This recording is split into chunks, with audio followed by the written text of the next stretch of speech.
The God Contest by Laferton and Catalina Echeverri. The true story of Elijah, Jesus, and the greatest victory. There are all sorts of contests: spelling contests, singing contests, sewing contests, sporting contests. But this book isn't about any of those contests. It's about the God Contest, a challenge to find out who the real God was. Ahab and Jezebel were king and queen of Israel.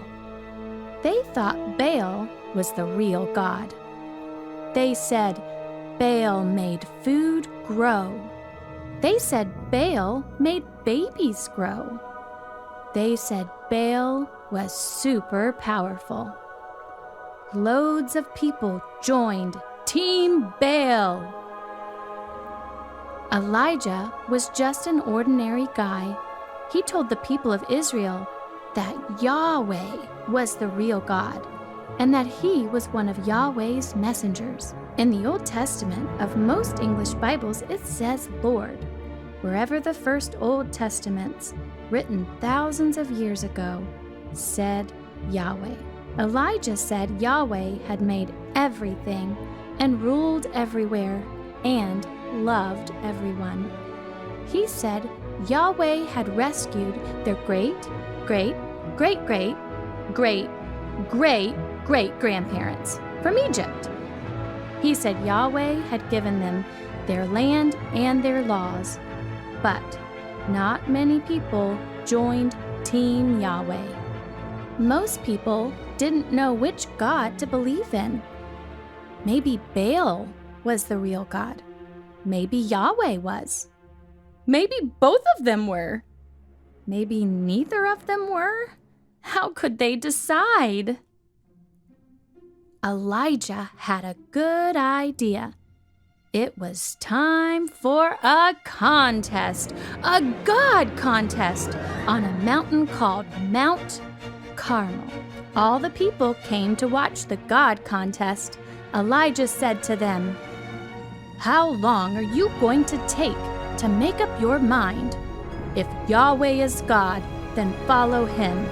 But if Baal is God, then follow him.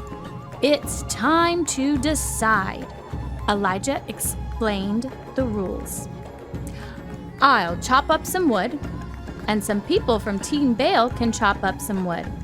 We'll each put a dead bull on our wood. Then they can ask Baal to prove himself, and I'll ask Yahweh to prove himself. The God who can set the bull on fire, he's the real God. He'll be the winner of the God contest." Team Baal went first. 450 of them shouted to Baal. They kept shouting to Baal. They shouted to Baal for hours. Nothing happened. They danced around their wood. They kept dancing around their wood. They danced around their wood for hours. Nothing happened. Elijah teased them. "Maybe you need to shout louder. Maybe Baal is busy thinking. Maybe he's on the toilet. Maybe he's away from home. Maybe he's asleep." Team Baal shouted louder and louder and louder. From lunchtime till nighttime, they shouted. No answer. No fire. Nothing happened at all. Then it was Elijah's turn. He was the only one on Team Yahweh. He dug a trench around the wood. He poured water all over everything until the trench was full and everything was completely wet. There was no way it could be set on fire. Then Elijah spoke to Yahweh. "Yahweh, please make it clear today that you are God. Please answer me, Yahweh, so that all these people will know that you are the only real God, and that you want them to follow you and love you.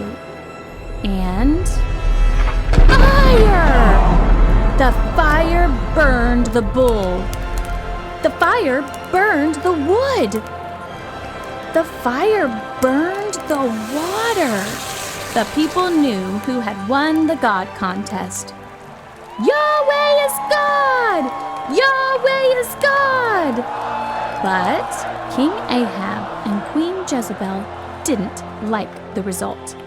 So they decided to carry on following the made-up god, Baal. And the people soon forgot the result too. They didn't remember that Yahweh is the real God, the only God, the God who made everything and rules everywhere and loves everyone, the God who sent the fire on the mountain. For hundreds of years, not many people joined Team Yahweh. It was time for another God contest. This time, Yahweh did something even more amazing. He didn't send fire. He came as a human. Jesus said he was Yahweh.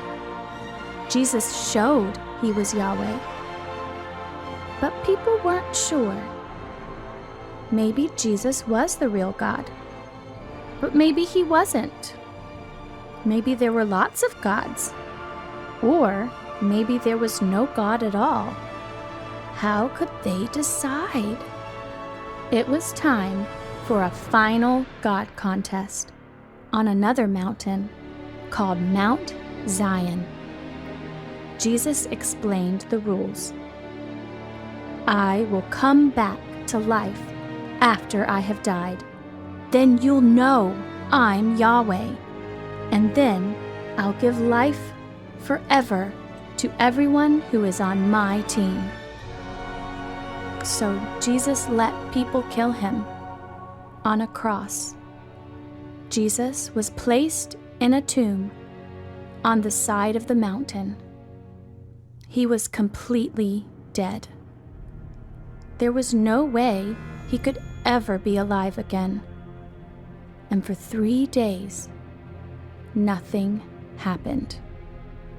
It looked like Jesus had lost the God contest. And then, life! Jesus rose back to life. Jesus had a body that worked. Jesus could live forever.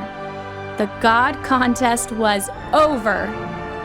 Jesus is Yahweh. Jesus is God. Now, lots of people knew that Jesus was the real God, the only God, the God who made everything and rules everywhere and loves everyone and could give them life forever. Now, lots of people said, Jesus is Yahweh! Jesus is God! Now, lots of people joined Team Jesus. But not everyone did. Some people didn't like the result. Some people still don't. Some people didn't remember the result. Some people still don't. But Jesus did win the God contest. Jesus did rise back to life from the dead. Jesus did prove that he's the real God, the only God who wants everyone to follow him and love him and enjoy life forever with him. So everybody has to make their minds up. Will they join Team Jesus? What will you decide? Tales that tell the truth. How do we know about the God contest? Elijah lived during a time of crisis for the people of God. Centuries before, they had been rescued from Egypt by God, who had introduced himself by his personal name, Yahweh, or I am who I am. See Exodus 3, verses 1 through 15. English Bibles tend to translate Yahweh as Lord. Yahweh had given them a land to live in and godly kings to rule them. But by Elijah's time, the rulers and people had begun to worship and serve the made-up gods of the surrounding nations, such as the Canaanite god Baal. As Yahweh's prophet, Elijah was sent to call the people back to worshiping Yahweh. The God contest on Mount Carmel is recorded in 1 Kings 18, verse 16 through 40. Afterwards, Queen Jezebel tried to kill Elijah, and most of the people forgot what they had seen. After Elijah went to heaven, centuries passed before Yahweh came himself as a man called Jesus, who died on a cross and then rose from a tomb on Mount Zion. In Luke 24, verse 1 through 8, the greatest proof of all that Yahweh is truly God and that Jesus is Yahweh. Amazingly, though, Elijah and Jesus did actually meet in this world, on top of another mountain, which you can read about in Luke 9, verse 28 through 36.